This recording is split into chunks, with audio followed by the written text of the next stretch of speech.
Number one, కొత్తగా గెలిచిన bar association సభ్యులందరికీ ఆ కార్యవర్గానికి అంతా కూడా నేను అభినందనలు తెలియజేస్తున్నా.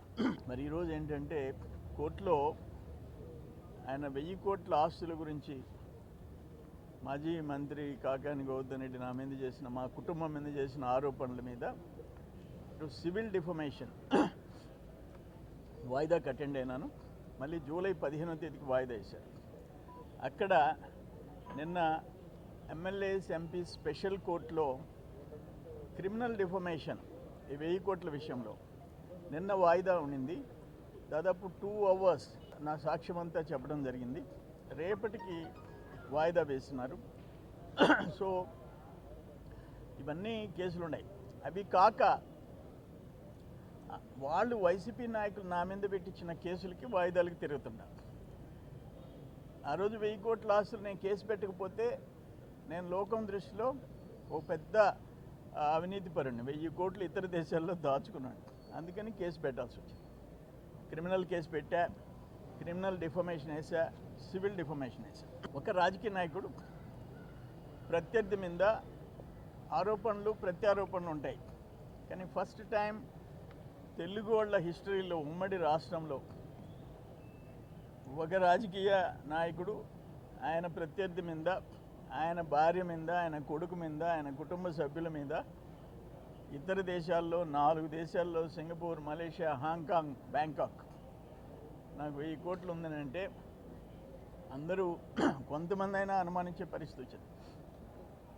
ఎందుకంటే డాక్యుమెంట్స్ పెట్టాడు, బ్యాంక్ అకౌంట్స్ పెట్టాడు, నేను ఆ దేశాలకు వెళ్ళినట్టు ఇమిగ్రేషన్ స్టాంప్స్ పెట్టారు, పాస్పోర్ట్లు పెట్టాడు. అక్కడ నాకు 500 కోట్ల ప్రాజెక్ట్ ఇచ్చాడు, పవర్ ప్రాజెక్ట్ బ్యాంకాక్లో, పవర్ ప్రాజెక్ట్.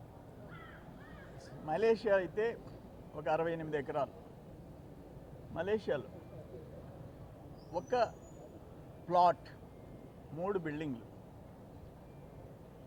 ఇవన్నీ చూపించాడు. నేనేమంటున్నానంటే ఎవరన్నా తెలియకుండా నా మీద ఆస్తులు పెట్టేశారేమో, నేను లక్కీ అనుకున్నా.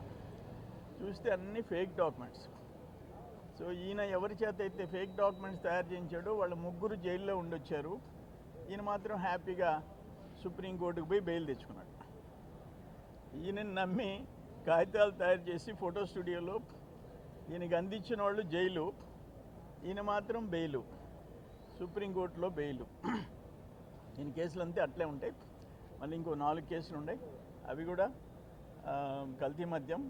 వాటిల్లో కూడా ఈయనకి కల్తీ మద్యం సరఫరా చేసిన వాళ్ళు జైలుకి పోవటం, జైల్లో చచ్చిపోవటం, ఈయన మాత్రం బెయిల్ తీసుకొని బయటది. ఇవన్నీ జరుగుతుంటాయి. ఏదేమైనా న్యాయస్థానాలు ఉన్నాయి. ఆ పైన భగవంతుడు ఉన్నాడు, ప్రజలు గమనిస్తున్నారు. నేనుగా ఒక్క తప్పుడు కేసు పెట్టిను, నేనుగా అటువంటి దుర్మార్గాలకు పాల్పడను. అందుకని అంత గమనిస్తున్నారు, ప్రజలు గమనిస్తున్నారు, న్యాయం జరిగింది. ఆయన జైల్లో ఉన్నా ఆయన మనుషులు దాడి చేశారు. చావు బతుకుల్లో శ్యామరెడ్డి, పంటపాళెం శ్యామరెడ్డి జైల్లో మొన్న రాత్రి పొడిచారు రాడ్లతో. ఒకటి వెన్నెముక దగ్గరికి పోయింది, ఒకటి లంగ్స్ దగ్గరికి పోయింది. ఈ చేతులన్నీ ఫ్రాక్చర్ అయినాయి.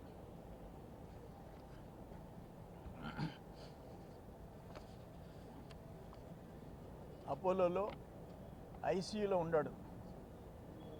ఇది ఈరోజు డేట్ ఎంత? 24.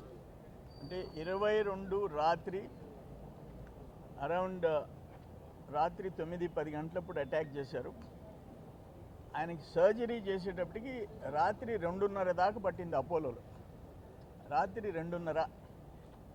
అంత దుర్మార్గాలకి నెలవైపోయింది వైసీపీ వాళ్ళు. మేము అధికారంలో ఉన్నా మా వాళ్ళని కత్తులతో పొడుస్తున్నారు. ఆయన గ్రేట్ కాకాని. ఇవన్నీ డెఫినెట్గా వీటన్నిటికీ మాకు ఒకటే నమ్మకం, న్యాయస్థానాలు, దేవుడు, ప్రజలు వాళ్ళు చూసుకుంటారు. ఓకే.